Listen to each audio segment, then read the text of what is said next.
Pantas ketika Imam Ali ditawarkan orang, "Ya Ali, kalau kepadamu disuruh pilih ilmu atau harta, kau pilih mana?" Ya jelas pilih ilmu dong. Kenapa? Pertama, ilmu kalau kita berikan kepada orang lain tambah. Tapi harta kalau kita berikan kepada orang lain kurang. Saudara punya uang 10.000, dibagi orang 5.000, jelas uang saudara berkurang. Tapi saudara punya ilmu diberikan kepada orang lain bisa, saudara pun makin mantap. Tidak lantas jadi bodoh karena ngajarin orang. Saudara bisa Fatihah lalu mengajarkan orang Fatihah. Orang bisa, saudara pun makin hafal. Tidak lantas setelah diajarin orang ilmunya hilang. Begitu datang dia minta orang, "Tolong ajarin saya Fatihah." Udah habis, nggak ada.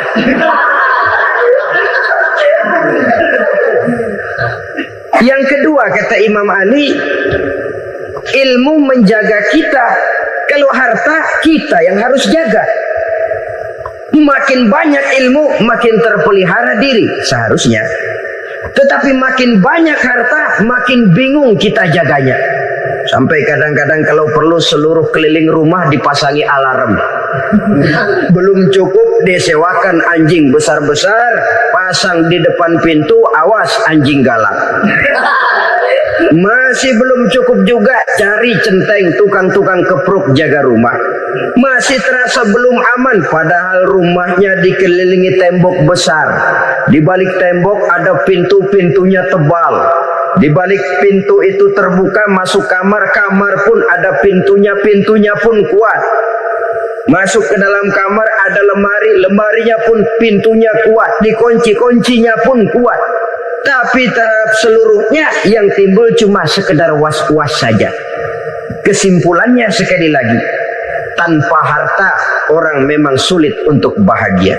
Tapi harta semata-mata tidak merupakan jaminan orang akan bahagia. Dengan hati yang luas, itu modal utama untuk mencapai kebahagiaan hidup. Orang yang hatinya luas, saudara-saudara, punya hati yang lapang, melihat kenyataan hidup ini, dia bersyukur senantiasa kepada Allah. Lantas tidak timbul hasud dan iri hatinya. Oleh karena itu, jiwanya selalu lapang. Kalau tidak, cupik hati namanya. Dangkal pandangan, tidak senang melihat orang lain dapat nikmat, dan itu sering dijadikan contoh. Kalau orang yang lapang dada, dia lihat tetangganya beli TV baru, dia berkata, "Alhamdulillah ya, tetangga kita beli TV, mudah-mudahan kita bisa ikut nonton." Lapang dadanya. Tapi orang yang sempit hati, lihat tetangga beli televisi, meriang. Enggak diapa-apain, meriang. Besoknya dengar tetangga beli motor, makin sakit, ke rumah sakit. Lalu di rumah sakit dengar tetangganya beli mobil, mati. Disiksa oleh perasaannya sendiri. Orang kalau hati sudah sempit dalam hidup, kemanapun dia pergi, sempit rasanya medan kehidupannya. Kemudian kita melihat juga ada orang yang menilai bahwa bahagia itu katanya kalau punya kedudukan yang tinggi, pangkat yang agung, wibawa yang besar. Mungkin betul, tapi mungkin juga tidak. Bergantung kepada hati orang yang punya pangkat itu. Sama dengan harta tadi. Harta akan membawa bahagia kalau dia jatuh ke tangan orang yang berhati lapang. Tapi harta akan jadi bencana kalau jatuh ke tangan hati orang yang sempit. Pangkat akan membawa bahaya kalau jatuh di tangan hati orang yang sempit. Lebih dari itu, kenyataan mengajarkan kepada kita bahwa ternyata pangkat dan jabatan tidak selamanya memberikan kebahagiaan dalam kehidupan. Bahkan resikonya kelewat besar. Beberapa bukti kita bisa ambil dari para pemimpin dunia yang menjadi korban lantaran pangkat dan jabatan yang disandangnya. Saudara ingat Presiden Abraham Lincoln dan John Kennedy dari Amerika dibunuh orang. Pak Chung Hee dari Korea Selatan, Ziaur Rahman dari Bangladesh, Anwar Sadat dari Mesir, terakhir Indira Gandhi dari India menjadi korban dari pangkat dan jabatan yang disandangnya dari orang-orang yang tidak senang dia memegang jabatan itu. Dia akan mudah mengundang bencana. Sehingga pantas kalau seorang presiden terkemuka Amerika, Harry Truman namanya, dia mengatakan jabatan presiden itu, kata dia, seperti orang nunggang macan, naik macan. Harus kita taiki, kalau enggak dia bakal nerekam kita, ngeri katanya. Adapun orang yang hatinya lapang, kalau dia menerima pangkat dan jabatan, dianggapnya itu satu kesempatan untuk berbuat baik. Tapi orang yang berhati sempit, menerima pangkat dan jabatan, bukan kadang-kadang menerima, malah berusaha setengah mati mencapai dengan segala cara. Kalau perlu jilat atas, jilat atas. Jadi golongan sumuhun dawu. Jadi kelompok kulon nuwun, yes sir, yang kerjanya cuma oke bos. Kalau perlu jilat atas, jilat atas. Kalau perlu injak yang bawah, injak yang bawah. Perlu sikut kiri kanan, sikut kiri kanan. Yang penting pangkat dapat, jabatan dapat. Orang yang semacam ini, kalau sudah mempunyai pangkat dan jabatan, biasanya dia tidak menganggap itu sebagai amanah, tidak menganggap sebagai kesempatan berbuat baik, tapi malah kesempatan untuk memperturutkan hawa nafsunya yang dilatar belakangi oleh kesempitan hatinya tadi. Apalagi kalau orang memperoleh pangkat karena banyak mengeluarkan uang. Seakan-akan pangkat dan jabatan itu sekarang macam proyek, pakai tender. Siapa yang berani bayar segini, naik. Nggak berani, minggir. Padahal logikanya, kalau orang mencapai satu jabatan karena banyak mengeluarkan uang, hampir bisa dipastikan bahwa setelah jabatan itu dia pegang, langkah pertama yang akan dilakukannya ialah berusaha bagaimana uang yang dia keluarkan supaya kembali. Ya paling kurang pulang modal dulu dong. Soal mikirin rakyat soal nanti, tapi ini modal harus pulang. Itu celakanya kalau orang memperoleh pangkat dan jabatan cuma karena banyak mengeluarkan uang. Jarang orang yang mempunyai keyakinan dan pandangan bahwa pangkat dan jabatan merupakan amanah. Jadi sekali lagi, pangkat dan jabatan mungkin saja membawa kebahagiaan kalau jatuh ke tangan orang yang berhati lapang. Tapi bisa jadi bencana kalau dia jatuh ke tangan orang yang mempunyai hati yang sempit. Dan lagi-lagi stresnya hati yang lapang. Lalu sebagian orang, saudara, ada yang berpandangan katanya bahagia itu kalau jadi orang terkenal, mempunyai popularitas, menjadi idola di kalangan remaja, di kalangan orang tua, di segala lapisan masyarakat. Padahal makin populer orang, makin terikat dia. Ya kalau macam kita ini kan nggak punya nama, nggak populer, tengah malam buta mau nongkrong di warung Tegal aman. Tapi pangkat, jabatan, kedudukan, popularitas menyebabkan kita diikat dengan berbagai macam peraturan. Cuma mandi sama ke WC saja yang nggak dikawal.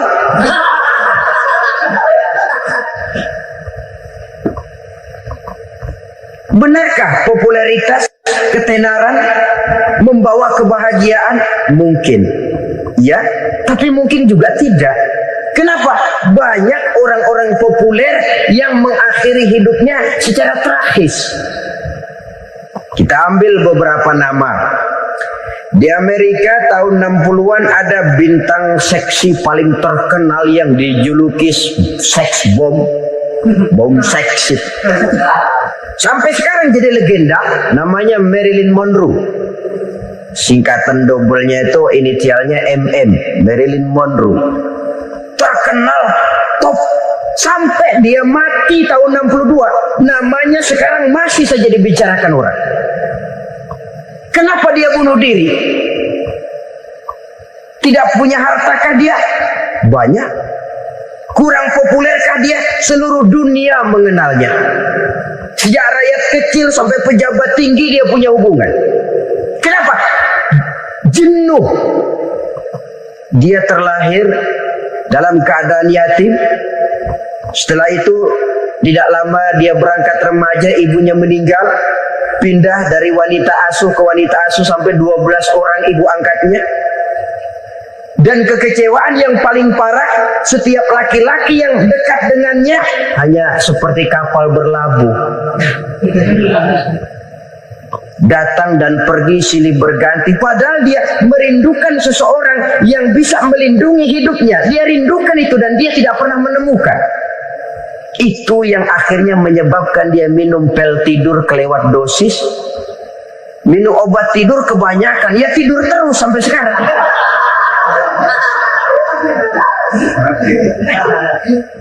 Dia mengakui, saya telah memiliki ketenaran, tapi saya tidak pernah hidup dalam ketenaran itu. Saya pandai main sandiwara, tapi saya ingin hidup dalam alam yang real sebagaimana umumnya orang. Itu yang dia rindukan. Menyusul jejak yang namanya Marilyn Monroe ini, Billie Holiday, saudara kenal tentu. Di rumah sakit dirawat. Dia juga minum obat overdosis, mati lagi. Jimi Hendrix minum obat tidur overdosis kelewat batas, mati lagi. Lalu yang menghanyutkan diri di danau, Janis Joplin dan Brian Jones. Ini orang-orang populer, orang-orang terkemuka yang mengakhiri hidup secara tragis. Bukan karena tidak terkenal, mungkin karena sudah saking terkenalnya. Contoh paling belakangan, Bruce Lee. Wah, ini tukang-tukang keprok tentu kenal siapa dia. Sampai sekarang pun tabir kematiannya masih merupakan misteri. Dan yang masih hidup juga menunjukkan gejala yang aneh. Michael Jackson, rumahnya di Beverly Hills itu dijaga sedemikian rupa, dan dia selalu curiga kepada setiap makanan. Harus steril, bersih dari segala macam kimia. Kemana dia pergi, itu tukang-tukang keprok sudah selalu menjaga dan mengawal. Dan dia seakan takut menunjukkan mukanya yang asli. Hingga kalau tampil ke tengah di luar show, dia kadang memakai pakaian yang tidak menunjukkan dia yang sebenarnya. Takut dikenali orang. Ternyata popularitas sering jadi momok yang meracuni kehidupan manusia. Oleh karena itu, benarlah junjungan kita pada saat beliau mengajarkan orang akan bahagia kalau dia mempunyai hati yang lapang. Nah, sekarang masalahnya untuk mendapatkan hati yang lapang, caranya bagaimana? Kita kembali kepada konsep Quran. Allah mengajarkan, ala inna bi dzikrillahi tatmainnul qulub.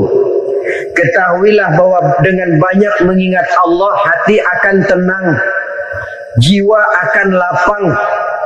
Dengan kata lain, dekat dengan agama, merasakan kehadiran Allah dekat dalam hidup. Itu muara pertama untuk mencapai hati yang lapang. Ala inna bi dzikrillahi tatmainnul qulub. Jangan macam orang sekarang ingin mendapatkan ketenangan lalu tapak di puncak gunung, di gua-gua, di tempat sepi. Iyalah kalau nggak ada ular. Kalau tergigit ular berbisa, ketenangan belum, mati jelas itu. Islam positif untuk mendapatkan ketenangan. Ala inna bi dzikrillahi tatmainnul qulub. Bahwa ketahuilah bahwa dengan banyak mengingat Allah, hati akan tenang, jiwa akan lapang, nuansa pikiran akan luas. Karena yang namanya bahagia ada dimanapun manusia berada. Di kampung ada bahagia, di kota ada bahagia. Di ngarai, di lembah, di gunung, di hutan, di lautan, di angkasa luar, dimanapun bahagia itu ada kalau kita bermodalkan hati yang lapang ini. Dan hati akan lapang kalau kita dekat dengan agama. Dekat dengan harta buat sementara hati mungkin tenang. tapi ketenangan yang relatif dan temporer. Apalagi orang tiap kali tambah harta, tiap kali tambah rencana. Itu wajar. Mungkin sebelumnya saudara berpikir, kalau punya duit 5.000 enak nih. Begitu punya duit 5.000, aduh sayang kalau 10.000 aja. Tiap kali tambah harta, tiap kali lain rencana. Makin banyak rencana, makin menjauhkan kita dari yang namanya ketenangan. Padahal ketenangan merupakan unsur utama untuk mencapai bahagia. Dan ketenangan itu bermuara dalam hati manusia. Tengoklah kehidupan ini. Orang yang banyak harta dengan orang miskin, berbedakah rasa sakit yang mereka tanggungkan? Rasanya tidak. Walaupun si kaya tidur di kasur empuk berselimutkan sutra mahal, sementara si miskin meringkuk di balai bambu yang keras dan kasar. Apabila maut datang, dia juga tidak pernah pilih bulu. Maut datang menjemput si kaya di singgasana keemasannya, dikelilingi oleh para pengasuh, dayang dan idang serta para pengawal. Dan maupun datang menjemput si miskin papa sehingga ia tergelepar di tepian jalan. Kedua-duanya bernama mati. Kalau nyata bahwa sakit yang ditanggung si kaya tidak beda dengan sakit yang ditanggung si miskin, bukan harta semata yang membuat orang bahagia. Hati yang tenang, jiwa yang lapang penuh kedamaian karena banyak berzikir dan mengingat Allah, itu merupakan modal utama untuk mencapai sesuatu yang bernama bahagia.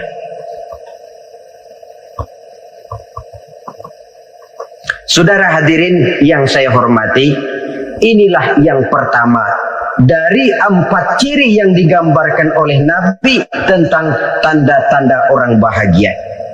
Dan harus berangkat dari yang pertama ini, hati yang lapang. Ini yang harus kita miliki lebih dahulu. Baru nanti akan menyusul kepada poin yang ketiga, kedua, dan selanjutnya. Sebab kalau hati sudah terisi dengan jiwa yang lapang, seluruh persoalan insya Allah akan bisa kita atasi dengan sebagaimana mestinya. Yang kedua sekarang, tanda orang bahagia menurut baginda Nabi, markabun syariah. Orang bahagia itu, kata beliau, punya kendaraan biar cepat asal lancar. Artinya kemana dia mau pergi mudah. Apa maksud hadis ini? Kalau kita kaji lebih dalam, kendaraan itu kan alat transportasi. Transportasi tidak lain adalah usaha memudahkan komunikasi. Pindah dari situ kepada teori bahwa manusia adalah zon political, makhluk bermasyarakat yang tidak bisa memenuhi kebutuhan hidupnya secara sendirian. Kita memerlukan keberadaan orang lain dalam kehidupan ini. Untuk memakai baju saja kita sudah perlukan petani yang tanam kapas, pabrik yang memintal kapas jadi benang, pabrik yang menenun benang jadi kain, sampai kepada mesin jahit, sampai kepada tukang jahit. Itu cuma untuk memakai pakaian saja. Tidak seorang pun di antara kita yang sanggup memenuhi kebutuhan hidupnya secara sendiri. Kita perlu orang lain. Maka kebebasan dalam arti mutlak, kebebasan tanpa batas, itu tidak mungkin ada dalam kehidupan. Karena kita mengadakan yang disebut interaksi sosial. Setiap kegiatan kita tentu melibatkan orang lain. Menurut kita barangkali kita bebas jalan di jalan raya semaunya, tapi orang lain berkendaraan pun merasa bahwa ini ada juga jalan haknya, dan begitu selanjutnya. Oleh karena itu, maksud dari kendaraan yang cepat ini adalah khulata'uhu ma'as solihin. Lingkungan pergaulannya terdiri dari orang-orang soleh. Pergaulannya luas. Kemana dia pergi ada temannya. Kesulitannya ada tempat dia cerita. Dan kesulitan kalau sudah diceritakan kepada orang lain, taruh kata orang itu tidak bisa menolong, namun menceritakannya kepada orang yang kita percayai, kan paling kurang sudah mengurangi beban jiwa, mengurangi tanggungan batin, merasa masih ada tempat kita cerita. Maka lebih baik orang awam yang mau bergaul ketimbang orang setengah alim tapi ngunci pintu. Sebab nantinya akan timbul sikap picik, cupik pandangan dan tidak luas menghadapi kenyataan dalam kehidupan ini. Namun yang harus kita garis bawahi, pergaulan memang mesti luas. Namun jangan sekali-kali lupa bahwa pergaulan sangat besar pengaruhnya dalam ikut membentuk kepribadian manusia. Sehari-hari bisa kita bilang, kalau kita dekat sama tukang minyak wangi, sekalipun nggak dibagi minyaknya, baunya tentu dapat. Betul? Tapi dekat sama tukang elas, walaupun nggak kena apinya, asapnya mesti kena. Kalau Syauqi mengatakan lebih jelas lagi, man asyaral asrafa asa musyarrafan wa muasyiral anzali ghairu musyarrafin. Awalam taral jildal hakira muqabbalan bisagri lamma sara jildal mushaf. Siapa yang bergaul dengan orang mulia, dia bakal ikut menjadi mulia. Tapi siapa yang berteman dengan orang hina, dia tidak bakal ikut menjadi mulia. Tidakkah kau lihat, kata Syauqi, kulit kambing yang hina pun dicium orang ketika menjadi kantong Quran. Kulit kambing hina, kalau dia sendirian gak ada yang mau cium. Tapi begitu dia bergaul dengan Quran, menjadi kantong Quran, dipakein minyak wangi, ditaruh di tempat yang tinggi, mau diambil dicium dulu, dibawa dengan penuh hormat dan hati-hati. Kulit kambing yang hina lantaran berteman dengan Quran, numpang mujur. Tapi coba lihat kalau kulit kambing berteman dengan kayu, jadi beduk, habis. Zohor dikemplang, asar dipukul. Itu pun sedikit saja, cuma salah milih teman. Yang temannya Quran dihormati orang, yang temannya kayu lantaran jadi beduk, gelap-gelap subuh orang udah kemplangi.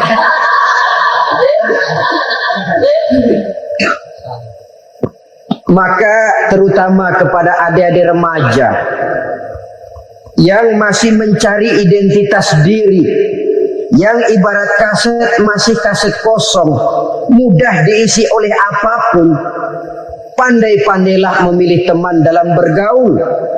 Karena banyak orang yang tadinya baik-baik, ketika terseret dalam pergaulan dengan orang yang tidak baik, kebaikannya menjadi lentur dan luntur. Tapi berapa banyak bajingan-bajingan tengik, orang-orang yang berlumur noda dan dosa, tiap hari melakukan maksiat, namun bergaul dengan orang yang baik-baik, pada akhirnya sedikit demi sedikit beringsut dan berangsur dia terbiasa mengikuti kebaikan-kebaikan. Saya tekankan ini kepada remaja karena mereka masih mencari identitas diri. Apa yang mereka lihat mereka mau, apa yang mereka dengar mereka ingin tahu. Coba lihat kehidupan remaja. Pulang nonton film Rembo, pengen jadi Rembo, gagah, maunya belekai melulu. Pulang nonton film Superman, pengen bisa terbang. Pulang nonton India, nyanyi melulu. Wajar, mereka masih mencari identitas diri. Saya ini sebenarnya siapa? Lingkungan, pergaulan akan membentuk itu. Karena itu pandai-pandailah bergaul karena ia sangat besar pengaruhnya dalam ikut membentuk kepribadian manusia. Apalagi sifat yang jelek lebih cepat menularnya ketimbang sifat yang baik. Sifat yang baik, watak yang soleh itu lambat sekali untuk menular. Tapi yang tidak baik, kan prosesnya mah kalau remaja biasanya mula-mula dengar. Karena dengar lalu pengen tahu. Karena pengen tahu lalu ngeliatin. Begitu ngeliatin kan pengen nyobain. Setelah nyobain ketagihan. Nah, ini prosesnya. Yang namanya ganja, morfin, narkotik awalnya kan begitu. Mula-mula dengar katanya kalau sudah fly to the sky, sudah melayang ke langit katanya, disitulah puncak kebahagiaan. Mulanya cuma dengar. Karena dengar pengen tahu. Karena pengen tahu, lalu ngeliat, kumpul sama orang yang suka ngeganja. Setelah ngeliat, nah pengen ngerasain. Begitu ngerasain, enak juga. Ketagihan. Kalau sudah ketagihan jadi penyakit kronis, bisa merembet kepada yang lain. Iya, kalau orang tuanya mampu untuk beli morfin, beli ganja. Kalau tidak kan pikirannya ngayap. Jemuran siapa ya gue sahabat? Timbullah perbuatan-perbuatan negatif yang bermula dari salah pergaulan. Apalagi buat adik-adik remaja yang tinggal di kota-kota besar, yang pengaruh budaya, pengaruh kesenian, pengaruh struktur kehidupan yang nampak makin individualistis, di mana persaingan tajam, tensi ekonomi tinggi, orang mudah mengalami stres.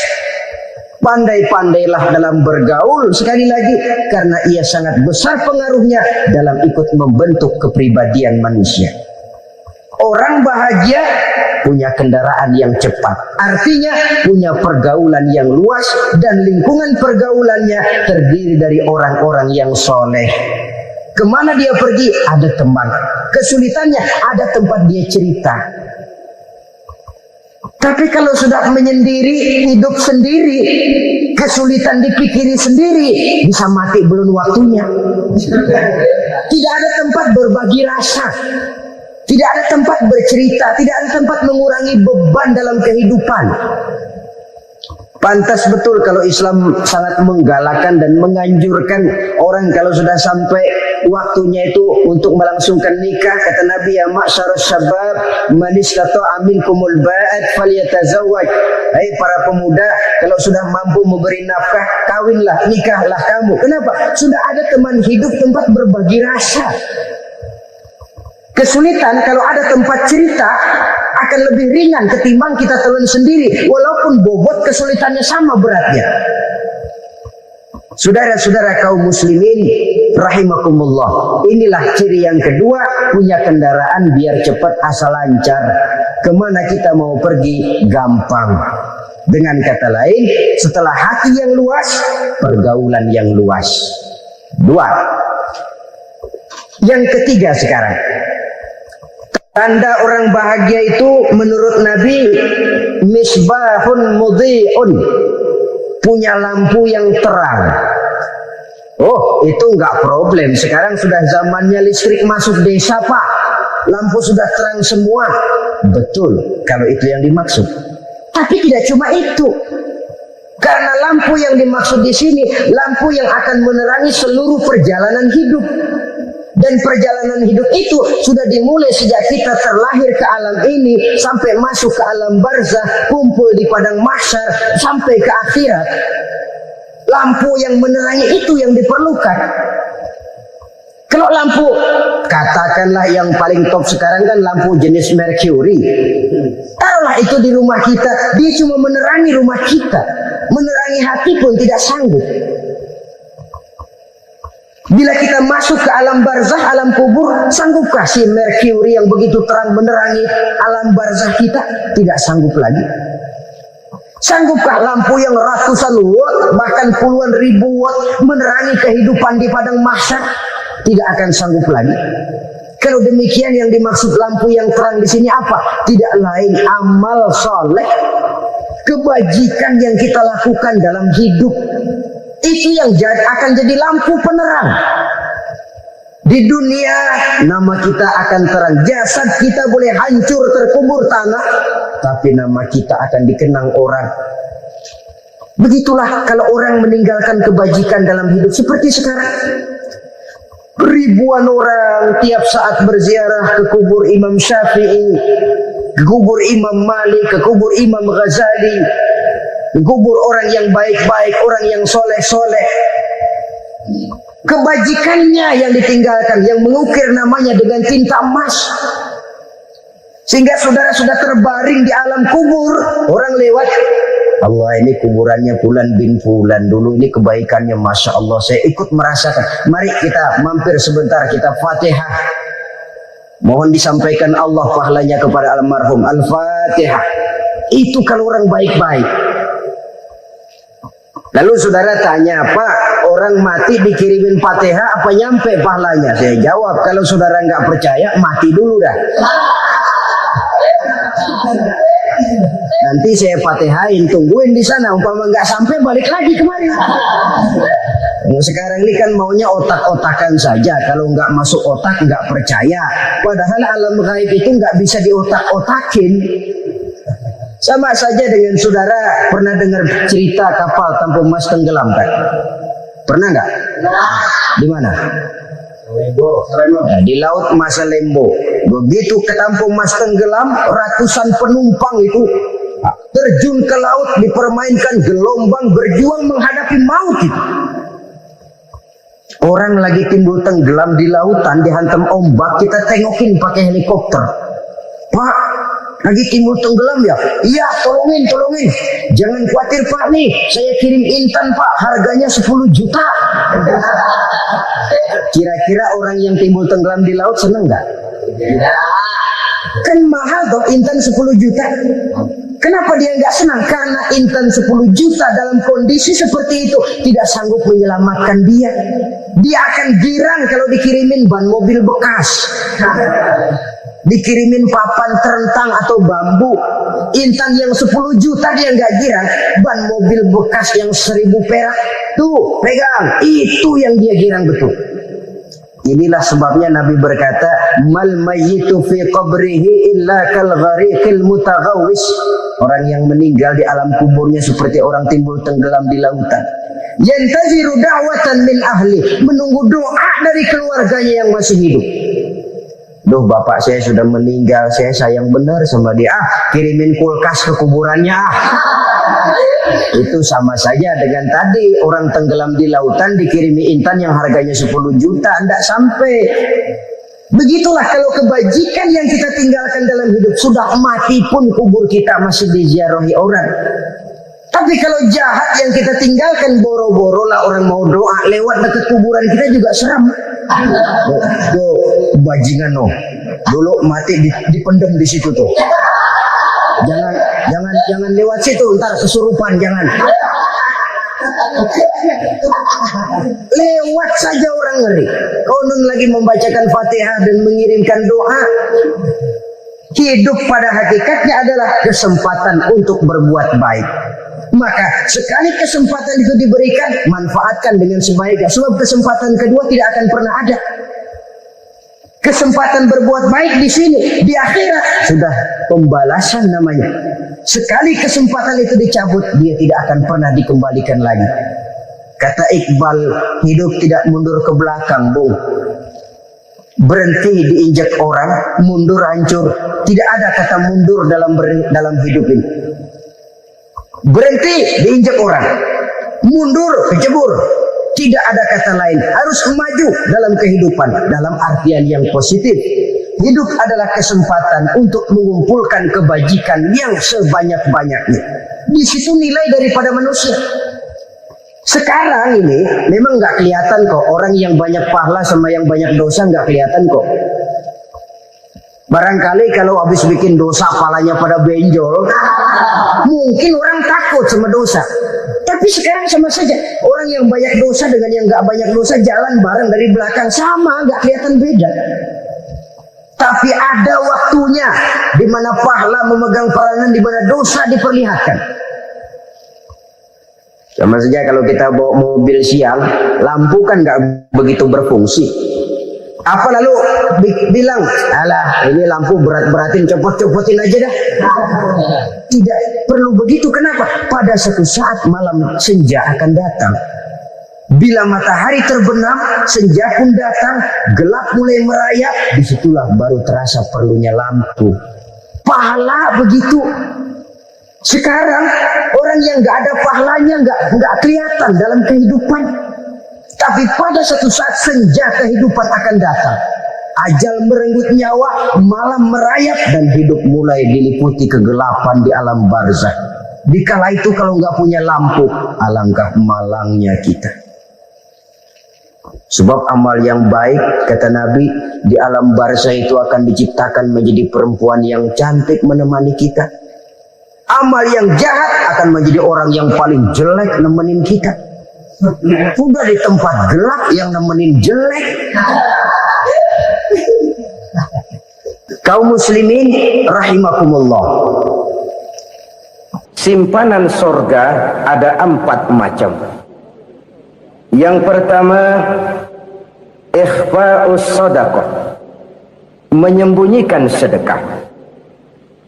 Saudara-saudara kaum muslimin, sebagaimana yang kita maklum bahwa Allah Subhanahu wa taala melebihkan sebagian rezeki dari kita terhadap yang lain.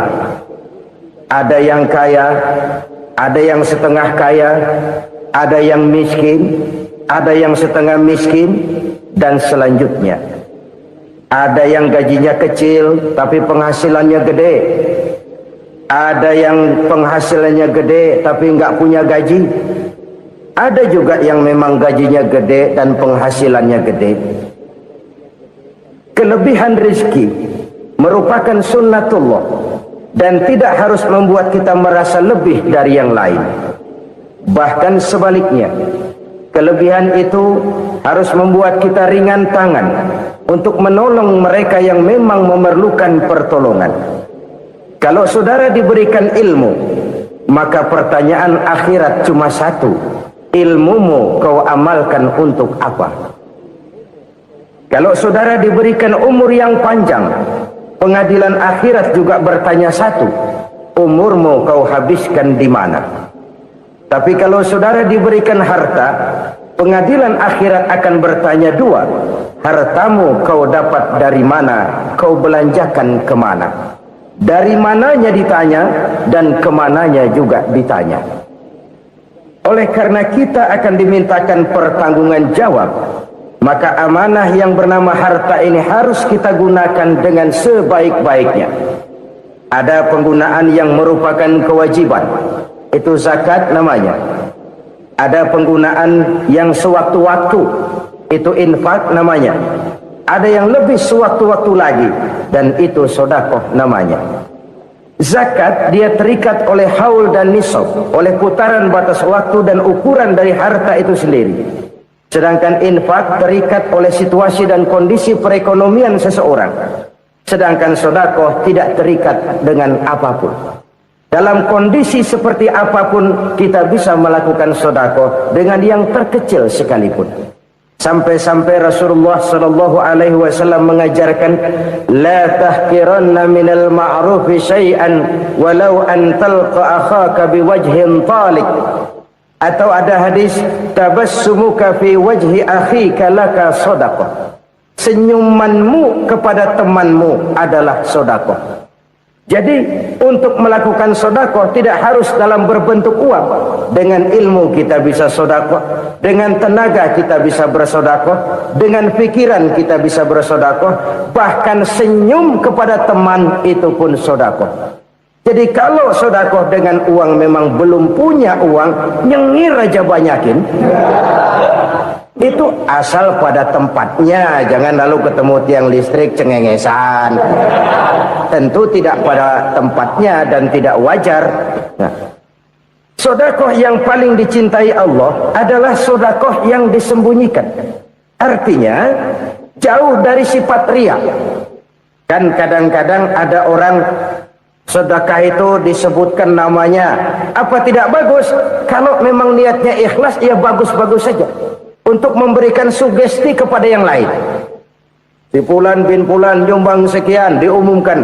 Boleh kalau niatnya untuk memberikan rangsangan kepada yang lain supaya dia menyumbang lebih besar dari orang tadi. Tapi kalau itu mendatangkan riya, maka sedekah yang paling dicintai Allah adalah sedekah yang disembunyikan.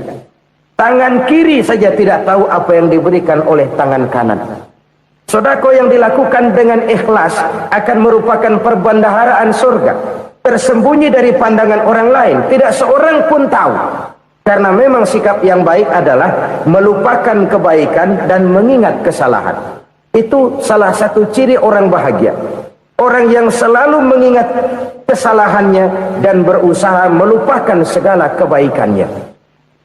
Kalau dia akan ada kebaikan, dia tidak bisa ikut, dia merasa rugi karena dia merasa belum pernah berbuat baik.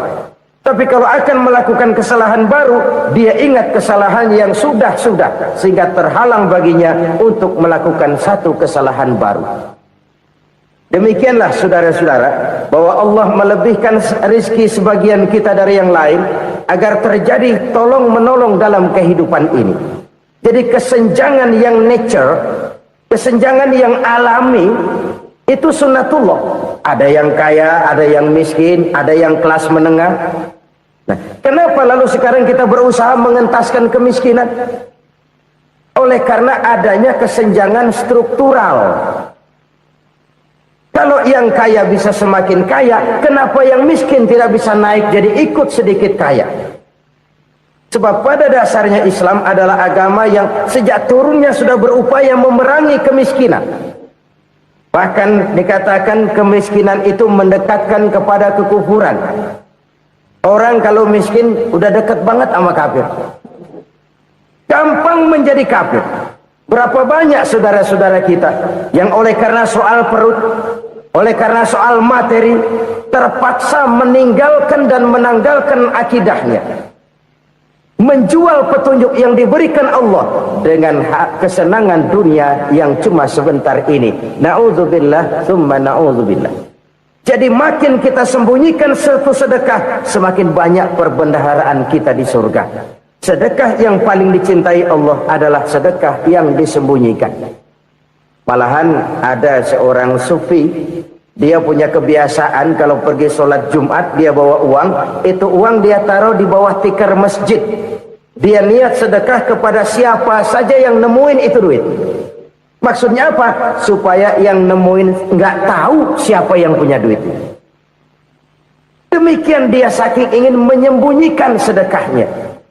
Karena sifat ria itu bisa memakan amal kita sendiri. Ria itu termasuk menyebut-nyebut kebaikan kita. Orang yang suka nepuk dada, sedikit-sedikit ngitungnya kalau enggak gua. Tuh kalau enggak gua tuh. Tuh yang belah situ, kalau enggak gua, kalau enggak gua. Iya, kalau enggak lu kenapa emang?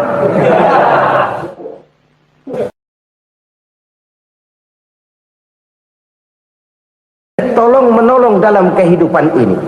Jadi kesenjangan yang nature, kesenjangan yang alami, itu sunnatullah. Ada yang kaya, ada yang miskin, ada yang kelas menengah. Nah, kenapa lalu sekarang kita berusaha mengentaskan kemiskinan? Oleh karena adanya kesenjangan struktural. Kalau yang kaya bisa semakin kaya, kenapa yang miskin tidak bisa naik jadi ikut sedikit kaya? Sebab pada dasarnya Islam adalah agama yang sejak turunnya sudah berupaya memerangi kemiskinan. Bahkan dikatakan kemiskinan itu mendekatkan kepada kekufuran. Orang kalau miskin udah dekat banget sama kafir. Gampang menjadi kafir. Berapa banyak saudara-saudara kita yang oleh karena soal perut, oleh karena soal materi, terpaksa meninggalkan dan menanggalkan akidahnya, menjual petunjuk yang diberikan Allah dengan hak kesenangan dunia yang cuma sebentar ini. Na'udzubillah, thumma na'udzubillah. Jadi makin kita sembunyikan satu sedekah, semakin banyak perbendaharaan kita di surga. Sedekah yang paling dicintai Allah adalah sedekah yang disembunyikan. Malahan ada seorang sufi, dia punya kebiasaan kalau pergi sholat Jumat dia bawa uang, itu uang dia taruh di bawah tikar masjid. Dia niat sedekah kepada siapa saja yang nemuin itu duit. Maksudnya apa? Supaya yang nemuin nggak tahu siapa yang punya duit.